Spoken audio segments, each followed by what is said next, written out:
Item 10F, adopt a resolution authorizing the city manager to execute a contract with Environmental Sciences Associates, ESA, in an amount up to $106,000 to prepare an initial study and further environmental documentation with the proposed amendment to the U.S. Navy site and its environment-specific plan related to the Crossing Hotel site, and appropriate $106,000 from the general fund to the fiscal year 2012-2013 budget.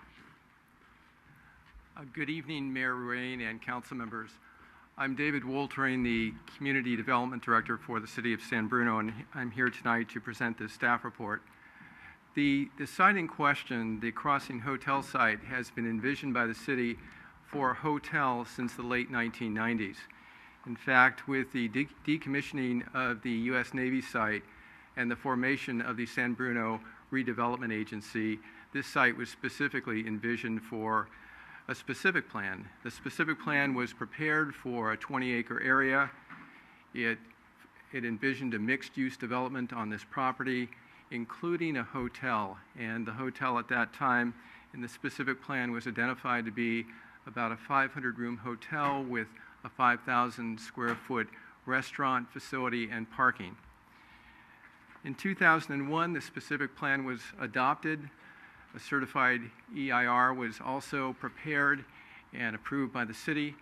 And then in 2001, that document was amended to allow for residential development within the 20-acre overall area. It was also amended in 2005 to allow for commercial development to occur in a more concentrated format along El Camino Real. In 2007, the city had a feasibility study prepared to look at hotel development within this plan area, and determined based on that feasibility study that it would be preferable to look at a smaller select service hotel versus a larger full service hotel being, say, 500 rooms or so in size. And the reason for that, the study was assessing the market conditions at that time and felt that the select service smaller hotel of, say, 120 rooms or more with 3,000 square feet of meeting space would be more appropriate for this site. In the meantime, the property has been developed, and over the last 10 years or so, most of the property, except for about an acre and a half, has been developed, and that acre and a half is the remaining area for a hotel. In October of 2012, the city prepared and distributed an RFP, a request for proposals, to prospective hotel developers to see what the interest would be in actually developing a select service hotel of, say, 120 rooms or more on this site. The RFP was well received. The city received 5 proposals. The city evaluated those proposals. The staff identified a particular developer, OTO Development, that seemed to be the preferred developer to proceed ahead with the project, made a recommendation to the City Council to go forward with OTO Development earlier this year in 2013, and in fact, the City Council received the city staff recommendation and moved forward to indicate that the city would go forward and negotiate an exclusive negotiating rights agreement with OTO for a select service hotel on that site, and that was earlier this year in February. We're at this point that we have a prospective hotel developer. We have a site that's about 1.5 acre in size, and clearly the originally envisioned 500-room hotel on a much larger site is no longer appropriate for that location. There's a need, consequently, to amend the specific plan. The city staff is prepared at this point to amend the specific plan based on the proposals that were received for a select service smaller hotel. The amendment to the specific plan will require further environmental review in accordance with the California Environmental Quality Act. Staff has put out an RFP, a request for proposals, to various firms to receive proposals on doing that environmental document, and the information we've gotten back suggests that a detailed initial study would be the first step to evaluate what the appropriate environmental document would be. And in terms of the environmental documentation, that could range, say, from an addendum to the existing environmental document to a more detailed more thorough analysis, which would either be a supplemental EIR, environmental impact report, or subsequent environmental impact report. And so with that, we've identified, of the proposers on the RFP, we've identified ESA, Environmental Sciences Associates, as being the firm that was most responsive to our request for proposals. That's the firm that prepared the original EIR for the specific plan for this site. They also did the environmental documentation for the two addendum that were prepared in 2001 and 2005. So they seem best positioned, most knowledgeable about the site to proceed ahead with the environmental documentation. The proposal we received envisions preparing an initial study that would look at changes in the project. As I mentioned, at one point we were looking at a 500-room hotel or so on this site. It's now 120 rooms plus. The site has been reduced in size. So the initial study would look at changes in the project. It would look at changes in conditions. This area is now, this particular site is mostly developed. And of course, since 2005, the last time the environmental documentation was prepared on this project, there have been some changes in conditions. And of course, the environmental initial study would look at new information. Since 2005, there's a requirement to do greenhouse gas emission studies that wasn't in place in 2005. So ESA Associates would look at changes to the project, changes to conditions and new information, as well as assess standard initial study issues such as traffic conditions, soils and geology, and other environmental factors. We're anticipating that that environmental work would take somewhere between 6 to 12 months to prepare, and the cost would range up to $106,000 to prepare the necessary environmental documentation. And that assumes, $106,000 assumes basically a subsequent, a more thorough environmental analysis. With that, we feel it's timely to proceed with this, and we are recommending this evening that you authorize the city manager to execute a contract with ESA, Environmental Services Associates, in the amount up to $106,000 to prepare an initial study, an initial environmental study, and further environmental documentation as may be needed based on that initial study to support the amendment to the U.S. Navy site and its environment-specific plan. And that relates to the changes I talked about in terms of the hotel size and site. And then also to appropriate up to $106,000 from the general fund to fund this project. We've prepared a resolution for you this evening that's attached to the staff report for your consideration, and our recommendation tonight is to go forward and adopt that resolution.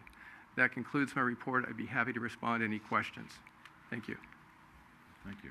Any questions of staff or action? Through the chair. Michael?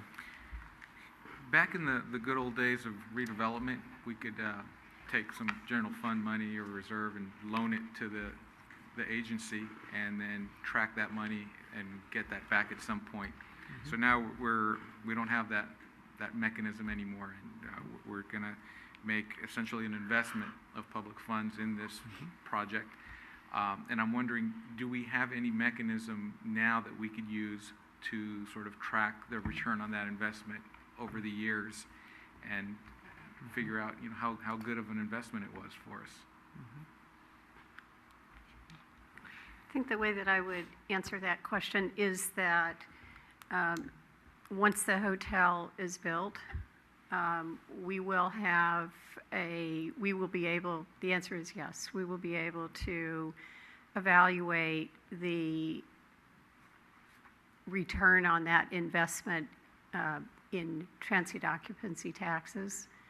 And we would certainly expect that that return would be sufficient enough that that cost would be recovered in a very, very short time based on initial projections in any case.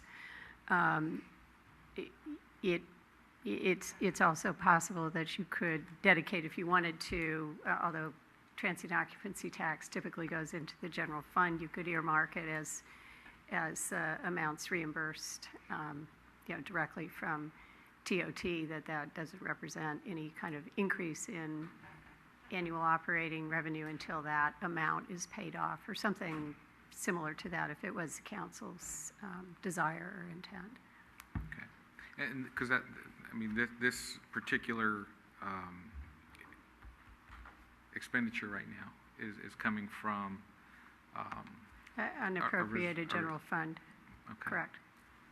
So yeah, it's undesignated. So I mean, would there be a benefit for us to want to replenish that, or I mean, is it basically there for us to do things like this, a development project? It is in general terms available for your discretionary use, and let me just describe why I'm saying that is that the City Council has made a number of prudent decisions over the last, particularly over the last couple of years as it relates to deployment of, or establishment of reserve funds, so that this amount is not being requested to come from any of those reserves. They may remain intact and in place. So while the city does not have a great deal of funds that can be deployed in discretionary manners, there is sufficient available resource to take care of this particular activity without damaging the city's other previous decisions related to reserve funds and the overall integrity of the general fund operating budget. And again, if it was the council's interest to look at this as an investment against future transient occupancy tax, that is certainly a justifiable and warranted type of approach. Okay. All right. Another concern I had related to that was just because we may be foregoing some of that TOT in the initial years as an incentive to the developer, that kind of spreads that payback period, pushes it out. It could be quite a bit farther, and so I'm just kind of wondering how that all plays out, and as we plan and evaluate this going forward. Yeah, and I think we're at a very early stage in understanding what the cost and revenue dynamics of a project are likely to be. We can certainly consider those issues as we continue to negotiate with the developer and to provide additional information to the City Council, which obviously we're going to do anyway, but to include this topic as part of those discussions and as part of that information that comes back to the City Council. Okay, thank you. Through Chair, I'm probably going to play right into David's hands here, and I know it's so complex, environmental impact report, CEQA and all that. Can you answer to what do you think? We're taking a project that was 4 to 5 times larger, and now we're going in there, and yes, there are some different factors or whatever over the last 10 years or so. But, I mean, isn't it pretty obvious that, there's probably insignificant impacts since we're not doing a 500-room hotel? I'd be happy to respond to your question. I wish it was so simple. It's not. And that's why there's a need to prepare that detailed initial environmental study to look at changes in circumstances. It's a smaller project, no question about that. But some time has passed since 2005. The area has developed in the surrounding area. There are some new requirements in terms of state law. So it is necessary to evaluate those changes of conditions, to look at new information in terms of greenhouse gas emissions, to evaluate traffic impacts. And once that detailed environmental initial study is prepared, at that point, then we'll have more information as we work with the consultant to determine what the appropriate level of environmental review is. So it's premature at this point to speculate on that. Anything else? Mr. Rico? Just one question. If for some reason our exclusive negotiating falls through with OHO, or whatever the right name of the the entity is, would we have to redo any of what you are proposing tonight if we open exclusive negotiation with a different party?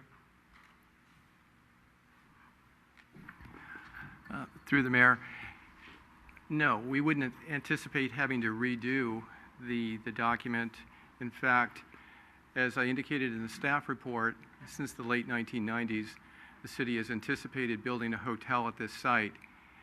And in fact, at this point, the specific plan amendment is necessary to proceed with that vision, and the environmental documentation is necessary to proceed with that vision. So regardless of whether it's OTO development or some other entity that would want to develop the site, the specific plan amendment and the environmental documentation would be required. Anything else? Action by the council? I'll introduce the resolution. Vice Mayor O'Connell. Aye. Councilmember Medina. Aye. Councilmember Ibera. Aye. Councilmember Salazar. Aye. Mayor Ruane. Aye.